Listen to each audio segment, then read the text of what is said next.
saya-saya ko, guys. Mga kapamilya, ang saya-saya ko po. Ito po, grabe, super pula po. Tapos ang laki-laki niya po, ayan oh. Ang form niya po is boat. Boat siya po, boat. Bangka. So ang isa wala lang, normal lang po ang isa. Dalawa ko to silang, same time yung pag light. Yung araw na ngayon, April 19, April 18, 2024. Nabulol ako, guys, sa sobrang sarap, sa sobrang saya.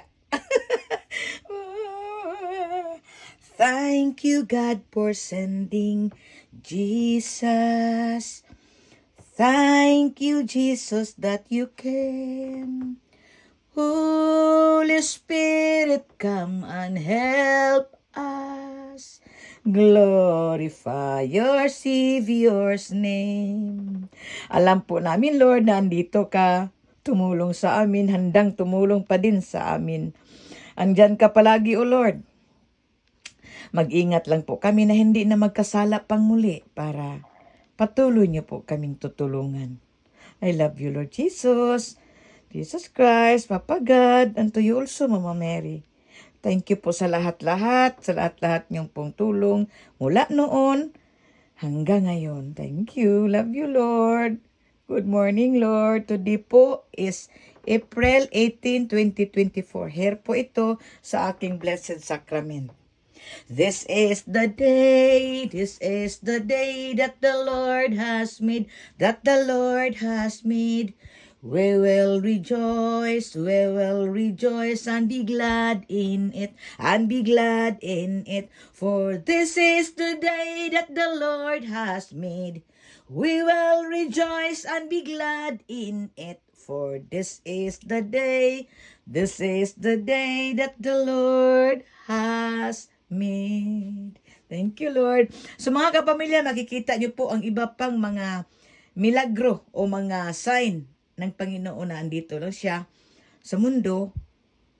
At ito din, andito din siya sa aking buhay. Today po, andito din siya sa buhay ko din. Dahil anywhere po, andyan po ang Panginoon sa ating buhay. Sa ating bahay, sa ating pamilya. Dahil makapangyarihan po ang Panginoon, kayang-kaya niya po nga ilang bilyong tao, pwede siyang papasok, pwede siyang bibisita sa bahay. So ayun, guys, ang sarap po ang sarap po sa pakiramdam, guys, sa malaman natin na andito lang po siya. Ayun po, ito po ang sign po. Ito po ang sign ng Holy Spirit, andito lang po siya. Tingnan niyo ang isang candle, okay lang po siya, no? Pero ito siya, ito. Ayan. Love you, Lord. Welcome always, Lord, in my heart, Lord. Love you. Papatirahin ko po kayo lagi sa aking puso, Panginoon ko. Mag-ingat po ako na hindi na magkasala pang muli. Salamat sa lahat-lahat.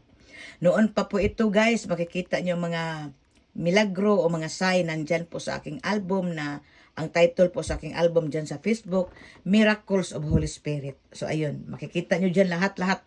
Andyan ini-album ko po yan.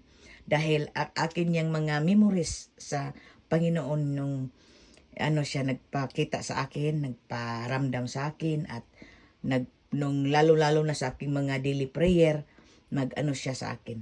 At pinamigay ko din sa iba. So ayun, love you, Lord. Thank you, Lord, for everything, Lord. So gusto ko pang kumanta. Gusto pa kong kumanta, Lord. So kay Mama Mary din, huwag natin din kalimutan na magpasalamat tayo kay Mama Mary dahil yan po ang bili ng Panginoon na siya po ang ating ina. So atin po siyang tandaan po natin na natin na bigyan natin ng pagmamahal ang Panginoon, ang Mama Mary din, ang ina ng ating Panginoong Hesukristo. So, sa lahat ding nakatulong, mga anghel at mga santos na sinugo ng Panginoon before, pasalamat din tayo sa kanila, dito din sa mga buhay o din sa mga patay din. Lalong-lalo na sa mga pamilya natin pumanaw na, magpasalamat din tayo sa kanila dahil ngayon sila po ngayon ang angel ng Panginoon. Lalong-lalo na yung mga taong nasa poder ngayon ng Panginoon. Dahil hindi po lahat ang namatay. Dahil alam natin yan, nasa Biblia yan, na hindi po lahat ang namatay napunta po sa pangalawang buhay, nakakuha ng pangalawang buhay. Dahil mayroon din po ang napunta sa impyerno. So kaya ingat tayo dahil alam naman natin na may pangalawa tayong buhay. So ingat tayo dito sa first nating buhay, mag-invest tayo sa Panginoon para dito sa mundo easy ating buhay, tapos makaangkin pa tayo ng buhay na walang hanggan. Dahil alam naman natin mamamatay tayo sa first life.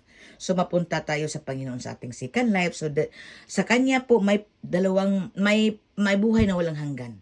Hindi tayo mapunta sa impyerno na ano tayo sa kalayo. So ayun guys, God bless everyone. Wow, ang laki-laki na po, tingnan nyo guys. Wow, love you Lord. Boat po siya, boat. So sakay na po kayo sa Panginoon. Doon tayo sa Kanya. Nasa Panginoon po mga kapamilya ang lahat-lahat. Tandaan nyo yan. Huwag kayong magpalit. Huwag kayong ano-ano pa dyan. Sandali lang. Huwag kayo dyan. Doon tayo sa Panginoon. Dito guys. Sa Panginoon tayo. So God bless everyone. God bless you everyone. Bye. Mwah.